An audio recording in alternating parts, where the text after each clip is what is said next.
Pastor Igreja, bom dia a todos. Passando para deixar uma breve reflexão para a nossa vida aí. Se encontra em 2 Coríntios capítulo 12,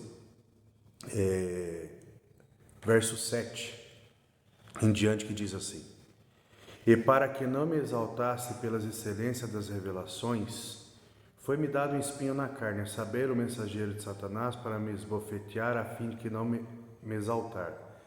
Acerca do qual 3 vezes orei ao Senhor para que se desviasse de mim, e disse-me: a minha graça te basta, porque o meu poder se aperfeiçoa na fraqueza. De boa vontade, pois, me gloriarei na minha fraqueza, para que em mim habite o poder de Cristo. Porque sinto prazer nas fraquezas, nas injúrias, nas necessidades, nas perseguições, nas angústias, por amor de Cristo, porque quando estou fraco, então estou forte. Irmãos, veja bem, o apóstolo Paulo, em 2 Coríntios capítulo 12, ele fala que, ele começa dizendo algo assim: em verdade que não convém gloriar-me, mas passarei as visões e revelações do Senhor. Conheço um homem em Cristo que há 14 anos, se no corpo não sei, se fora do corpo não sei, Deus o sabe, foi arrebatado até o 3º céu.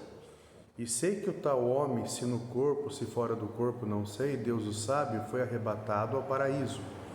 E ouviu palavras inefáveis que ao homem não é lícito falar. De um assim me gloriarei eu, mas de mim mesmo não me gloriarei, senão nas minhas fraquezas. Irmãos, veja bem, o apóstolo Paulo, ele começa dizendo que ele foi arrebatado ao 3º céu e ali ele ouviu e viu coisas inefáveis, coisas que ele não poderia falar. Primeiro, por quê? Porque, irmãos, as coisas espirituais, quem é carnal não vai acreditar, não vai crer. E também o apóstolo Paulo diz que foi-lhe dado um espinho na carne para que ele não se exaltasse, Esse espinho na carne, sabemos, irmãos, que a Bíblia não relata exatamente o que é. Alguns historiadores dizem que Paulo tinha um problema de vista, na visão, tanto que lá em Efésios, na carta aos Efésios, ele relata algo sobre visão, mas não podemos afirmar. Enfim, o que eu quero trazer aqui, irmãos, que o apóstolo Paulo, ele diz que 3 vezes ele orou ao Senhor. Eu até vou além, igreja. Você acha que foi só 3 vezes? Quando estamos passando por algum problema, por alguma situação ruim, é só 3 vezes que oramos ao dia? Vemos a história de Daniel. Daniel diz que continuamente, todos os dias, ele 3 vezes ao dia orava ao Senhor.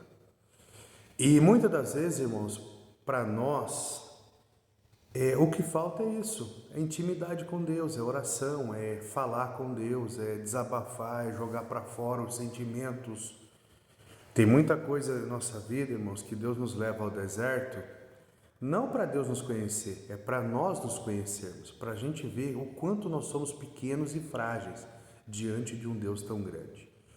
Mas o que eu quero trazer aqui nessa manhã é que a resposta de Deus para o apóstolo Paulo pode ser a mesma resposta para mim e para você, quando eu e você ora numa determinada situação a Deus. A resposta de Deus diz assim: a minha graça te basta. Irmãos, veja bem, graça significa o quê? É a presença, é o poder, é o favor de Deus disponível àquele que busca. Mas muitas das vezes Deus, ele não vai resolver o problema. Eu vou continuar com o meu problema, com o meu espinho na carne. Eu vou continuar com aquela situação. Por quê? Porque eu tenho que adorar a Deus por aquilo que Ele é, não por aquilo que Ele pode fazer. E hoje é tão difícil o crente entender isso, porque quando estamos felizes, buscamos a Deus com alegria. Quando estamos tristes, não temos aquela vontade, aquele desejo para as coisas do céu, porque entra o desânimo. Desânimo é falta de ânimo. E quando você não tem ânimo para executar uma tarefa, para fazer algo, você cai. Você fica na lona, você fica no chão, você não tem força. Só que quando o apóstolo Paulo recebe de Deus, a minha graça te basta, se a gente continuar o texto, nós vamos ver que o apóstolo Paulo, ele diz que agora ele ia o quê? Se gloriar nas fraquezas dele, nas perseguições, nas necessidades, nas angústias, por amor de Cristo. Aí Paulo fala assim, porque quando eu estou fraco, aí eu estou forte. Quer dizer o quê? Agora eu não luto com as minhas forças. Agora não é o que me pode fazer o homem. Agora não é o que eu posso fazer com o meu autoconhecimento. Agora não é o que eu posso fazer com a minha sabedoria, com a minha vã sabedoria. Não é o que pode fazer o João, a Maria por mim. Agora eu estou na mão do Deus Todo-Poderoso. Agora é Ele que faz com que eu saia da lona. Agora é Ele que vai fazer com que, se eu continuar lá no chão, eu vou ser dependente dele. Mas se eu levantar, eu vou ser dependente dele. E aí eu não vou me gloriar, achando, a mão de Deus me resgatou. Ai, porque Deus é na minha vida. Não. É isso que o apóstolo Paulo quis dizer. Enfim, eu quero trazer aqui algumas coisas interessantes sobre a graça de Deus na nossa vida. O porquê ela nos basta. Primeiro, em necessidades e falta da nossa vida, a graça de Deus nos basta. Se nós pegarmos lá em Lucas, irmãos, Lucas capítulo 5, é só voltar no Evangelho de Lucas, nós vamos ver que acontece alguma situação ali, e ao qual, se não fosse a graça de Deus, eles estariam até agora lá, pescando e nada tinham apanhado. Lucas capítulo 5, do verso 5 a 8, diz assim: respondendo Simão, disse-lhe, mestre, havendo trabalhado toda a noite, nada apanhamos, mas por que mandas lançarei a rede? E fazendo assim, colheram uma grande quantidade de peixe, e rompia-se-lhe a rede. E fizeram um sinal aos seus companheiros, que estavam no outro barco, para que fosse ajudar, e foram e encheram ambos os barcos de maneira tal que quase ia a pique. E vendo isso, Simão Pedro prostrou-se aos pés de Jesus, dizendo, Senhor, ausenta de mim, porque eu sou um homem pecador. Primeira coisa, Jesus entra no barco de Pedro e fala para Pedro, viu, cadê os peixes? Pedro era pescador, André era pescador, passaram a noite inteira pescando e não pegaram nada. Às vezes é eu e você, irmão, a gente trabalha muito, acorda cedo, vai dormir tarde, fazer um esforço danado, irmãos, até para conhecer a Deus através da Escritura, oração, oramos demais. Só que às vezes sabe o que está faltando? É o autor e consumador da nossa fé, que é Cristo na nossa vida. Porque a gente acha que o conhecimento é suficiente. Não, eu conheço, eu ouço, eu faço, eu estudo, eu faço isso, faço aquilo. Irmão, se não tiver a graça de Deus na nossa vida, não adianta nada. Não adianta nada, porque eu só vou ser apenas um falador da palavra de Deus e não vou ter o poder de Deus sobre a minha vida. Então nós vemos que Pedro, quando ele obedece à voz do Senhor, que ele diz, mestre, trabalhamos a noite inteira, não apanhamos nada, não pegamos nada. Mas se o Senhor manda, eu vou lançar a rede. Quer dizer o quê? Já não é eu mais, não é o que eu acho, o que eu penso. É o que o mestre mandou, é o que o Senhor mandou. É isso que nós devemos fazer na nossa vida, irmãos. O nosso problema é que a gente vive, sabe como? A gente fala que amamos a Deus, que Deus governa a nossa vida, mas nós tomamos atitudes que Deus não tomaria. Nós tomamos atitude que Deus não faria. E achamos que estamos fazendo certo. Eu sempre falo, irmãos, que para a gente sair do caminho de Deus não é da noite para o dia. Vem vindo aos poucos. É uma reclamação do culto hoje. É uma falta amanhã. Eu deixo minha Bíblia de lado.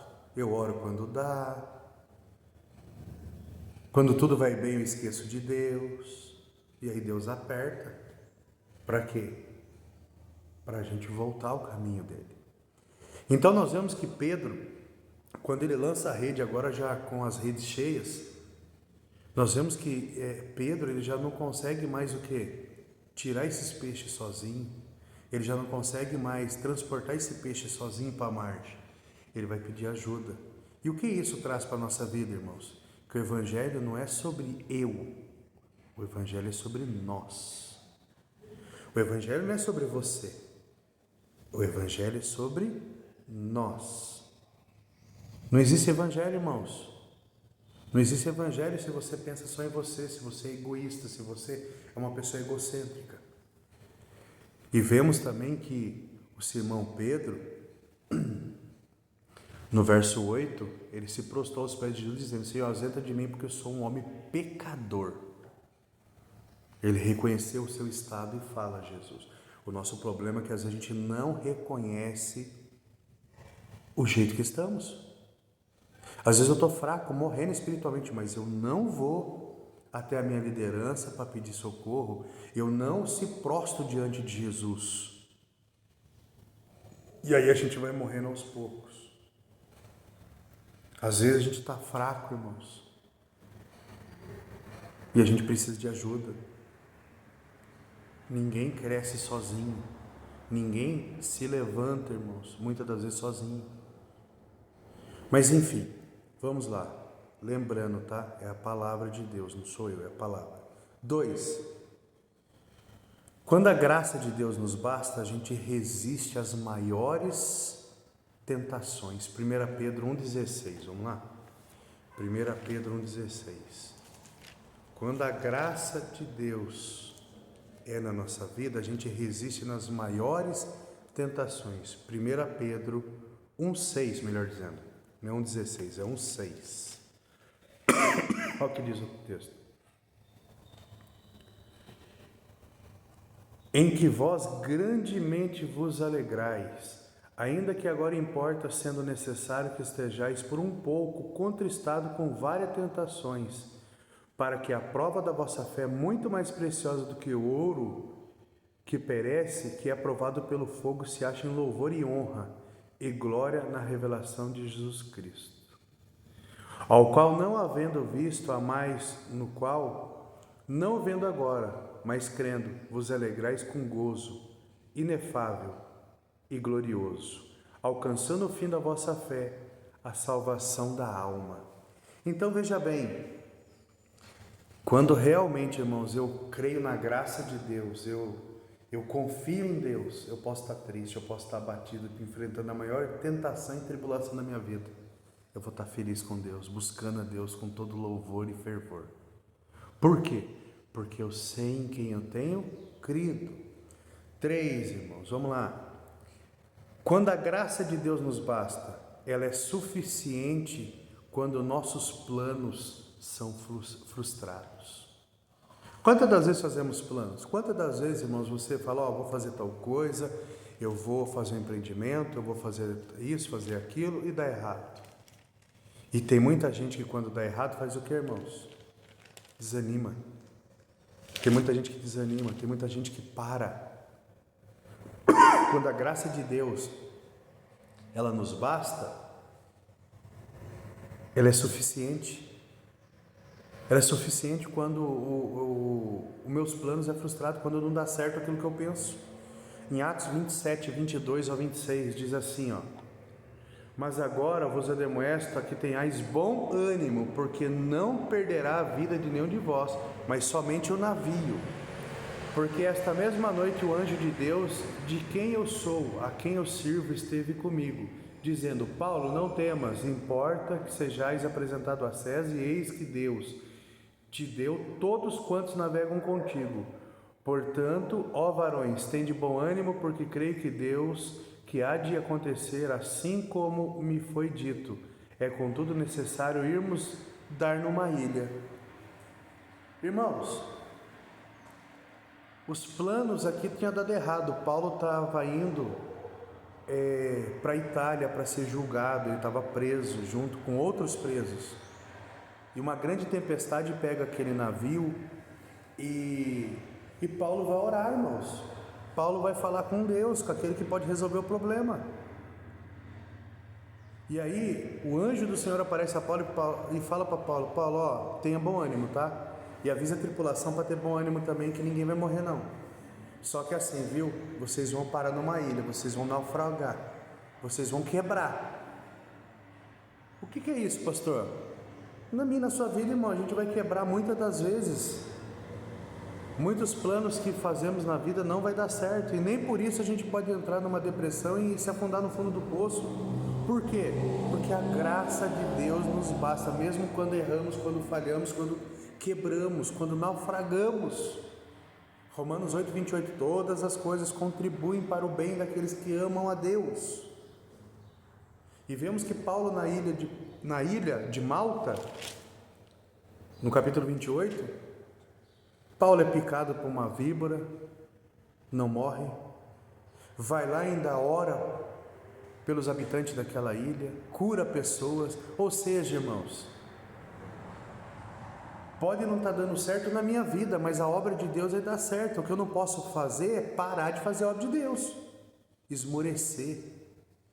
Porque quando eu esmoreço, irmãos, tem um monte de gente que vai esmorecer junto comigo. Sabe por quê? Não que as pessoas estão me seguindo, mas as pessoas vão ver em mim, quem? Fala assim, pô, o pastor ali diz que tem tanta fé, mas qualquer coisinha abala a estrutura dele, olha lá o jeito que está.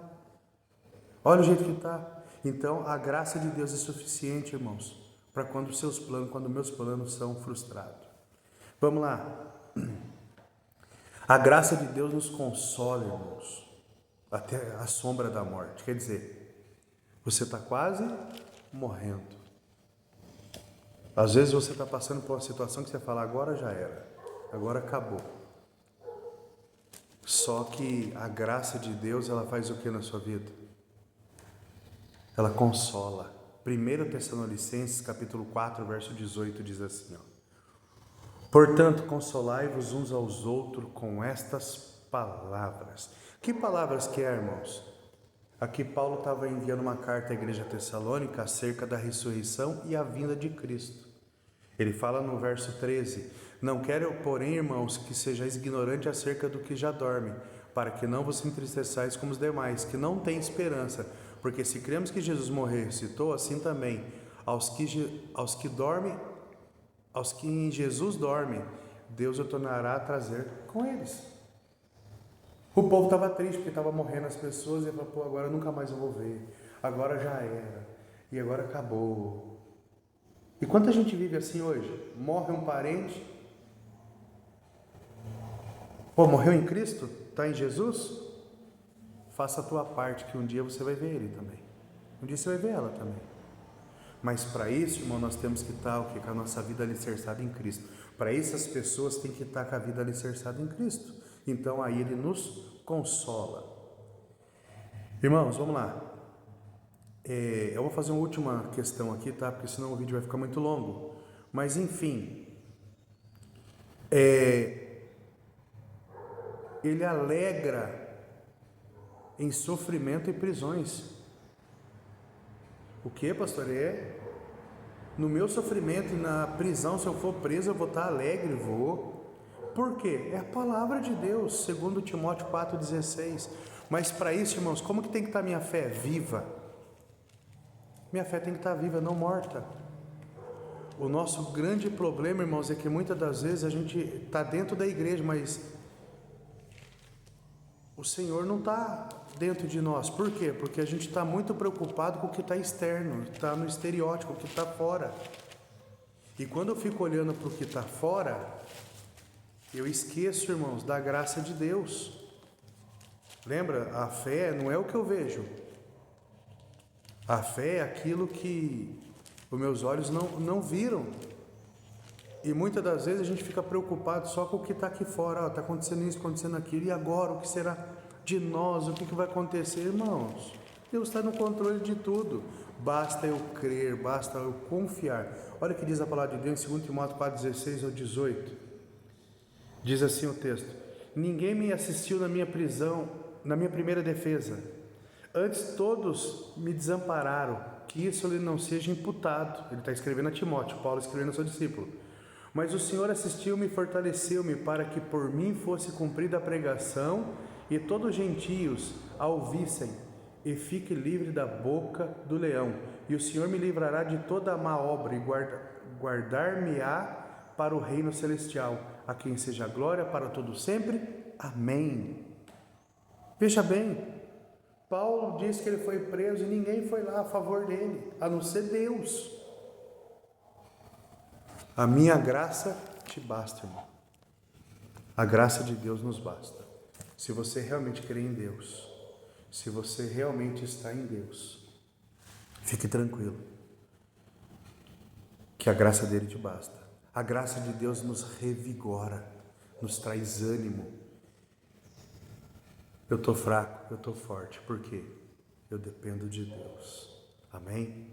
Deus abençoe, em nome de Jesus. Que tenhamos um ótimo dia. Lembrando, hoje nós temos o nosso estudo bíblico, irmãos. Venha, você vai aprender não comigo, é com a palavra. A palavra de Deus vai nos ensinar. É por isso que eu sempre falo, irmãos, que no culto a gente tem que estar prestando atenção em tudo que Deus fala. Sabe por quê? Porque Deus fala quando a gente vai passar por tribulação. Deus fala quando o negócio vai estreitar em nossa vida. Deus avisa quando a vitória está chegando. Deus avisa quando o inimigo está nos cercando. Deus nos avisa de todas as maneiras. É que às vezes a gente está no culto, dentro da igreja, mas estamos desapercebidos. A nossa mente, o nosso corpo está... O nosso corpo está aqui, mas a mente está longe. A gente deixa de prestar atenção no que Deus está falando. Mas enfim, a graça de Deus te basta. Se levanta. Se levanta. Como Pedro, quando Jesus anda por sobre as águas e Pedro fala, se é o Senhor, deixa nós irmos até o Senhor. Pedro sai do barco e vai até Jesus. E ele afunda. Só que daí ele fala, Senhor, me salva. A graça nos basta. E Jesus pega ele pelas mãos e coloca de pé de novo sobre as águas.